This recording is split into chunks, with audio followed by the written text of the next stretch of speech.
Spring 2024 anime watch list. Let's talk about Yatagarasu, the raven does not know its master. So honestly, okay, first of all, what the fuck is going on with spring season? Because the releases for these animes has been crazy. We've all had to play Detective Conan to try and find where things are airing and at what time. But anyway, this aired now, 2 episodes dropped. It's on Crunchyroll because I read somewhere it was supposed to be on Netflix. Anyway, messy. But this was honestly worth the wait, and I was super blown away by this. I had this high on my list. It's a, folklore-ish historical fantasy set in a fantasy world of Yamauchi. And it focuses on a species of yokai called the Yatagarasu, and I will probably talk about them separately, but they're basically yokai with, they look like crows or ravens, and they have 3 legs. And they can transform into humans, or they look like humans. And so it seems like everybody in this world are Yatagarasu. And then you have one Yatagarasu specifically that is the Kinu, which is like a golden raven, if you like. And that creature becomes like the ruler of the land.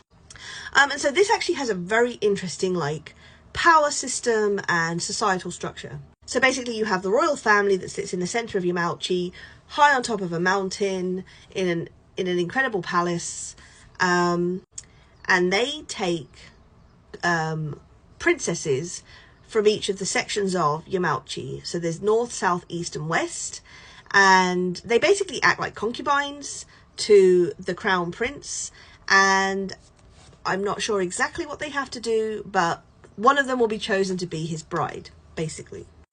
And there's a couple of really odd or interesting family dynamics in that this is kind of like an empiric rule, which Japan did have empiric rule and does still have an emperor.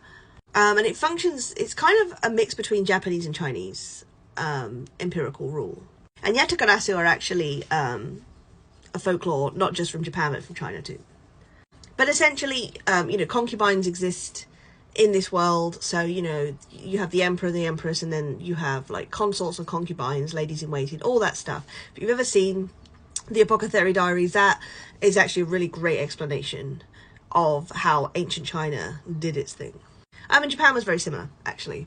But basically, the crown prince is the younger son. There's 2 sons to the emperor. The older son, I can't remember the exact law or why, but he is the son of the empress, but for some reason he couldn't be, I don't think he could be the Kinu. I think that was the problem. And so he's now a priest. And so the younger son, who's considered a fucking weirdo by everybody who knows him, and who is hated by the empress because he is not the empress's son. He is the son of a concubine. And so that has caused kind of a little bit of a power imbalance in the palace, and obviously the empress is really bitter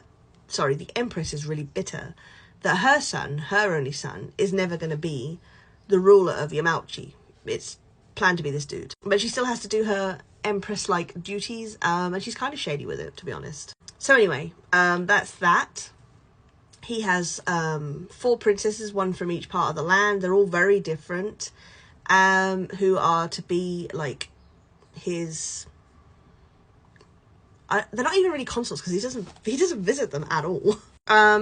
Like I said, he's kind of a weirdo. We don't know much about him because we really just meet him right at the end of the episode. It's more about his connection. He's the crown prince here, with this kid.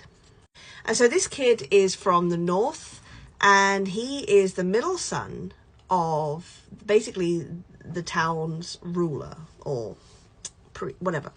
And he also has a different mother to he has 2 brothers. He has a different mother to his 2 brothers. And he's kind of a troublemaker.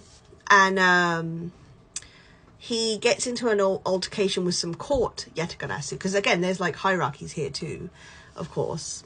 And they mistake him for a commoner. And he's not. He's the son of the head of the village. So he's got some status. Anyway. Basically, he offends them because he asks them to pay for... They basically try to dine and dash. He isn't having it. They kick his ass. He turns out... He kind of manipulates the situation in front of royalty. during a meeting, and the court, Yatagarasu, are punished for kicking his ass, basically, and being like terrible. And so one of the court, Yatagarasu, was supposed to be the next attendant for the crown prince. And so he has that stripped away from him, and they give it to him instead. And so he's told, you have to go live at the palace for a year and attend to the prince. And this is supposed to be a big high honor. And when he gets there, he's expecting to be, you know, one of many staff, and that's not the case. It's him and a guard. That's it. Everybody else has either quit or had to leave because of illness or family issues. So it's just these two people. And so that's towards the end of the episode, and he's shocked because he's like, wait, I'm the only one attending this motherfucker? Well, he doesn't say that, but you know what I'm saying. So anyway, yeah, that's the story. So it's mostly about their relationship, and it also touches strongly on Yatagarasu law. It also talks about empirical rule and empirical, like, systems, talks about class and hierarchy. It's a very fucking interesting anime to me. The art style is also absolutely gorgeous. The color palettes are not particularly bright, but they are just crisp and beautiful. The animation is lovely. Yeah, I just love everything about it. And I kind of figured I would, because I read it up and I was like, interesting. I actually said in my video when I was talking about like the spring releases, this gives me BL vibes, and it still kind of does, and I can't explain why. But we'll see, because allegedly he's supposed to marry one of these women. But that is Yatagarasu. Like I said, it's on Crunchyroll. Let me know what you guys think if you've seen this, and thanks for watching.